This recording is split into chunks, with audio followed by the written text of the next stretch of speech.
como que é o caminho normal para uma pessoa se tornar professora de balé. Vamos entender como é esse caminho? O caminho mais comum, eu chamo caiu de paraquedas. Sim, é o primeiro caminho, o caminho mais comum, caiu de paraquedas. É aquela bailarina, ou seja, ela faz aulas de balé, sim, e ela começa a se destacar ali na escola, na turma dela, e aí a professora ali convida ela para ser assistente. Você não quer ser minha assistente, me auxiliar nas aulas das crianças menores? E aí ela começa a frequentar a aula para ajudar a professora. Na verdade, o que está acontecendo ali? Ela está ali começando a meio que estagiar, né? A fazer um estágio de observação. Então, ela começa a ver a maneira como a professora dá aula, o que a professora fala para as crianças, o que a professora ensina, como ela ensina. E aí, aos poucos, essa bailarina começa a saber como que funciona a aula dessa professora com essa turma. Chega um dado momento e a professora pede para ela substituir a professora. Ó, amanhã não vou poder dar aula. Você acha que você consegue dar aula no meu lugar? E aí a bailarina vai lá e dá aula no lugar. Normalmente a professora vai lá e passa uma colinha, assim, fala, ó, você vai dar isso, isso, isso. E você vai para a sua primeira aula, uma bailarina vai dar a sua primeira aula ali nessa turminha. Normalmente são turma de crianças, né? Ou seja, a bailarina, ela tá numa turma mais avançada, ela vem dar aulas para turmas menores. E aí, aos poucos, ela começa a assumir mais aulas até a hora que ela assume uma turma. Ou seja, ela era uma bailarina e, de repente, ela é uma bailarina que dá aulas. Ela se torna uma professora. Esse é o caminho mais comum.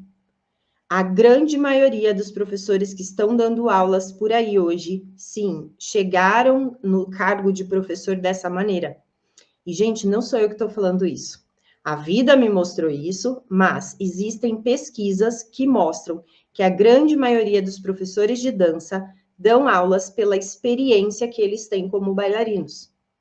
Então, às vezes a gente quer dar aula de balé, a gente, né, sonha em ser professor de balé e a gente cria um bicho-papão em cima da cabeça, né? Fala, meu Deus, mas eu vou ter que fazer isso, vou ter... E o mundo da dança vai te falar que você tem sim. Sim, porque quanto menos professores tiver, melhor para o mundo da dança, que os professores vão conseguir ganhar mais, entende?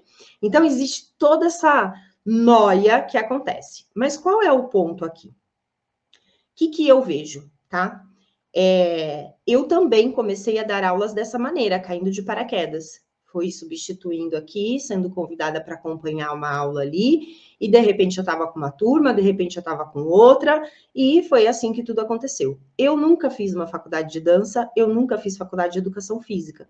A faculdade que eu fiz foi de fisioterapia, tem nada a ver com dança, lá a gente não aprende balé. Sim, mas com a fisioterapia, eu consegui estudar sobre o corpo humano. E, paralelo a isso, estudar balé. A partir disso, eu desenvolvi meu método de ensino, ok? Mas não é assim que acontece com a maioria dos professores. Muitas vezes a gente dá aula pela nossa experiência de bailarina e não tem essa formação sobre o corpo humano, o que machuca meu aluno, como que os movimentos biomecanicamente acontecem. E aí, qual é o problema que eu vejo nisso? É que você se torna uma professora que dá aula pela experiência, e eu respeito isso, mas você fica insegura. Você vai se sentir insegura. Por quê? Você não sabe quando você chega um dado momento que você olha e fala, meu Deus, como é que eu ajudo esse aluno? Aí a gente começa a olhar para o aluno e achar que a culpa é do aluno não aprender determinado movimento, não conseguir fazer determinado movimento. Putz, esses alunos não aprendem a pirueta, não conseguem fazer, é um ou outro que consegue. Eu sempre falo aqui dentro do curso Maestria para os meus professores. Gente, se o aluno não está aprendendo, o problema não é dele, o problema é nosso.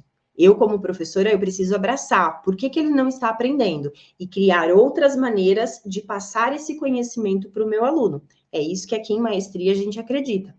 Então, quando você se torna uma professora que dá aula pela sua bagagem, pela sua experiência, eu respeito muito isso, mas Com certeza tem momentos que você se sente insegura, sem saber como explicar determinado movimento, sem saber. Eu já vi muitas professoras falarem assim: não, eu dou aula, mas eu dou aula só para criança. De verdade, gente, eu acho que dar aula para criança é mais difícil que dar aula para adulto. De verdade, eu acho muito mais difícil do que dar aula para adulto. Porque eu tenho que entrar no mundo da criança, a criança tem muitas particularidades físicas que eu posso machucá-la. E aí a gente cria a ilusão de que não, dar aula para criança vai ser mais fácil, né? E aí eu vou dando aula só para turmas menores. Se surge uma oportunidade de você dar aula para uma turma de intermediário avançado, você não assume. Por quê? Porque você está insegura, você não tem certeza do que você está ensinando. Por quê? Porque você não fez uma formação de professora. Você tem o que eu chamo de visão de bailarina. Qual que é a visão de bailarina? Estou lá dentro da sala, fazendo a minha aula, o professor passa os movimentos e eu vou tentando reproduzir até a hora que eu fico boa e começo a dançar. Sim? Agora, qual é a visão de um professor? A visão de um professor é olhar para os bailarinos que estão ali na sala e falar: não, neste momento, o que vai ajudar eles a chegar lá na pirueta vai ser eu ensinar tal passo. Só que se eu não tenho essa visão de professor, se eu não estudei com esse olhar, fica difícil eu, como bailarina, com a minha experiência, conseguir canalizar a minha aula para ter um melhor resultado com o meu aluno. Aí eu fico uma professora insegura, que dá aula pela experiência, com uma visão de bailarina, que não consegue ter resultados melhores com o meu aluno e ainda corro o risco de machucar o meu aluno. Então, definitivamente, por mais que esse é o caminho mais comum, eu não acho que esse é o melhor caminho.